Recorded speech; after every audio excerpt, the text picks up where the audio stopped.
स्वागत है आपका हमारी आज की करंट अफेयर की क्लास में। तो आज हम 11 और 12 जुलाई की करंट अफेयर कवर करने वाले हैं। तो बिना लेट के शुरू करते हैं। मेरा नाम है विशाल और आप देख रहे हैं उड़ान अकेडमी।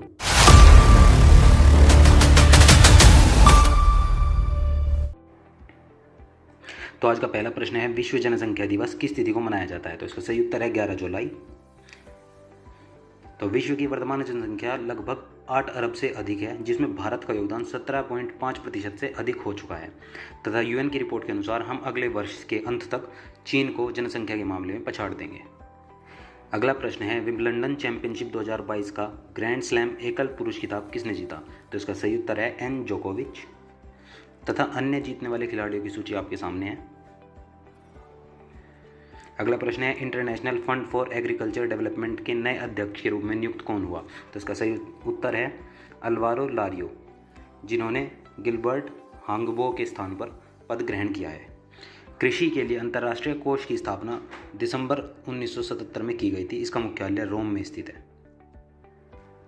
अगला प्रश्न है, परिवहन नाम से जाना जाने वाला जियो पोर्टल किस बोर्ड से संबंधित है? तो इसका सही उत्तर है राष्ट्रीय राजधानी क्षेत्र योजना बोर्ड से, अर्थात NCR तथा इससे जुड़े मंत्रालय केंद्रीय आवास एवं शहरी मामलों के मंत्री वर्तमान में हरदीप सिंह पुरी हैं।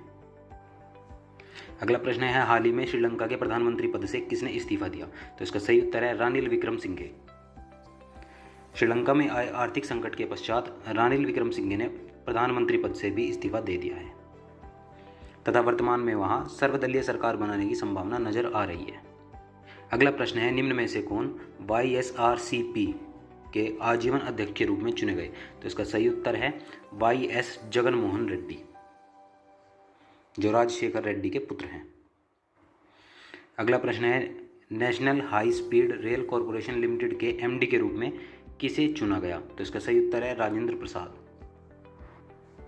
National high speed rail corporation limited की स्थापना 12 फरवरी 2016 में की गई थी तथा इसका मुख्यालय दिल्ली में अवस्थित है। अगला प्रश्न है, गोवा शिपयार्ड के नए प्रमुख के रूप में किसे चुना गया? तो इसका सही उत्तर है ब्रजेश कुमार उपाध्याय। गोवा शिपयार्ड लिमिटेड की स्थापना 1957 में की गई थी तथा मुख्यालय गोवा में ही अवस्थित है। अगला प्रश्न है, जलवायु प्रतिरोधक किस्मों को विकसित करने के लिए कर्नाटक कॉफी बोर्ड ने किसके साथ समझौता किया? तो इसका सही उत्तर है इसरो। तो इसरो की स्थापना 15 अगस्त 1969 को की गई थी। इसका मुख्यालय बेंगलुरु में है तथा वर्तमान अध्यक्ष S सोमनाथ हैं। अगला प्रश्न है, निम्न में से किसे भारतीय इंटरनेट का जनक माना जाता है? तो इसका सही उत्तर है BK सिंघल, जो विदेश संचार निगम लिमिटेड के पूर्व अध्यक्ष भी रह चुके हैं।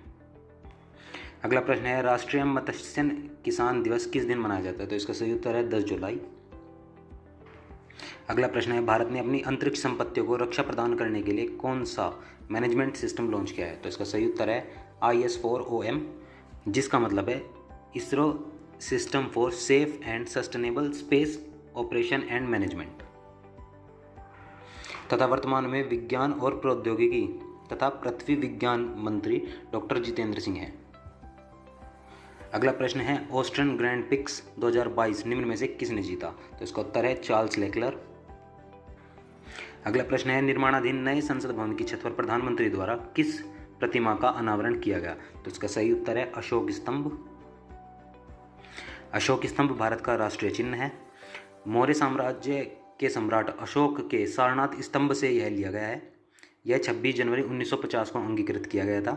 इस पर देवनागरी लिपि में सत्यमेव जयते लिखा है तथा यह मुंडकोपनिषद से लिया गया है।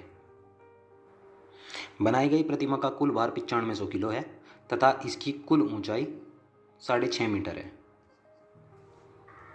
अगला प्रश्न है, नीति आयोग के नए CEO के रूप में किसने कार्यभार संभाला? तो इसका उत्तर है परमेश्वरन अय्यर।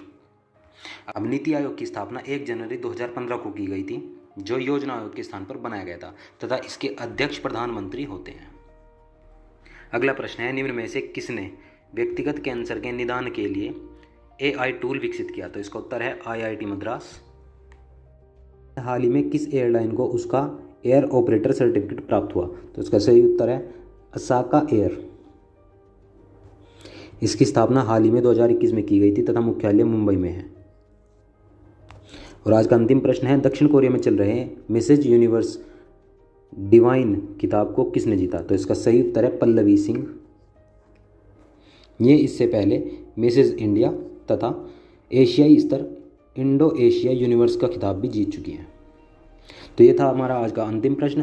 तो जैसी भी आपको वीडियो लगी है कमेंट सेक्शन में ज़रूर बताना, और पीडीएफ के लिए हमारे टेलीग्राम चैनल को ज्वाइन कर लेना, जो आपको डिस्क्रिप्शन में लिंक मिल जाएगा। तथा जैसी भी वीडियो लगी हो कमेंट सेक्शन में ज़रूर रिप्लाई करना। Thank you.